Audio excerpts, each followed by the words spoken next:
Kababayan ma'am sir, this is Jam, the Filipino channel ng pamikot. Nandito tayo ngayon sa may Kingsford Hotel, Tambo, Paranaque at dadalhin po natin dito sa may SM Mall of Asia Complex Barangay 76 Pasay. Dito na tayo.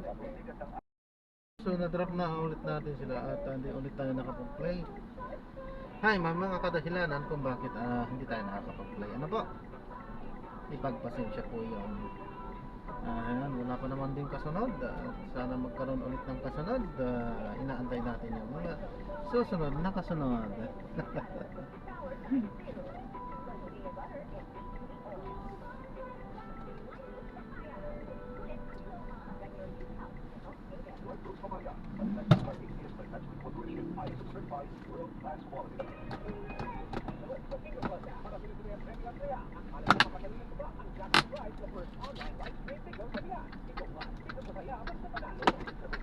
Wala na. O yan, ganun lang kaunti. Kaunti lang po yan.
Nagbabalik po ang programang Kabayan at sa oras na ito ay makakausap naman natin ngayon ang Supervising Science Research Specialist ng PHIVOLS in connection ito dito sa pag-agrupo pa rin ng Butang Bayon, si Dr. Paul Alanis. Doc, good morning po sa programang Kabayan. Daring Benabe.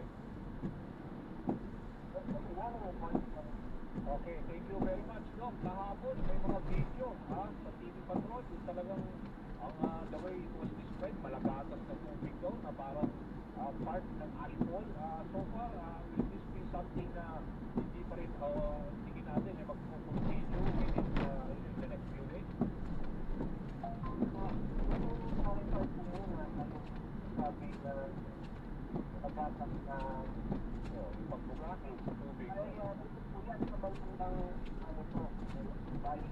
malayo naman po sa ano na yung okay. Malayo na rin po sa mga so ibig sabihin, ano po ba yung areas ng Legazpi at ano po ba yung mga somehow mga area na apektado itong ashfall? Yung ashfall po nangyari po nung gabi maraming mga ashfall and yung mechanics lang naman po na ashfall ay mga barangay at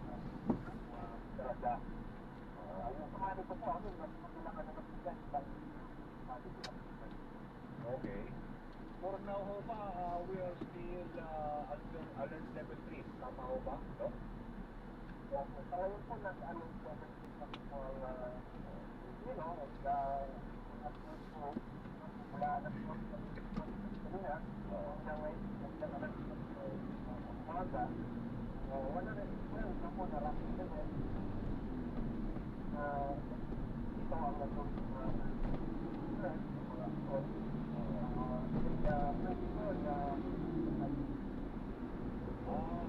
Pero we expect this to continue for the next few days. Gano'ng katagal? Are we expecting na medyo may disturbing na pwedeng mangyaring volcanic activity? Mangyari pa?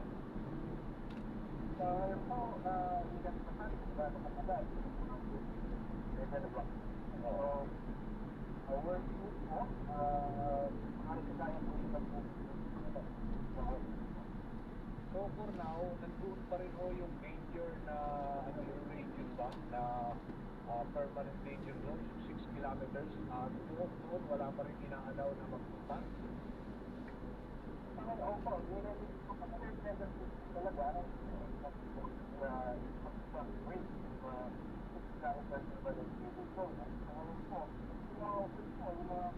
Hindi.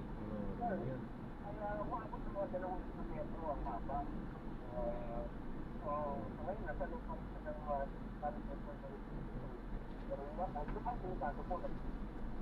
Sa ngayon ho ba, kamusta ang lagay ng panahon doon?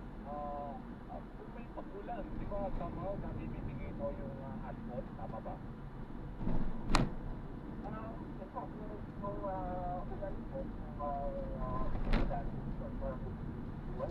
Gas, ayaw na lang asphalt.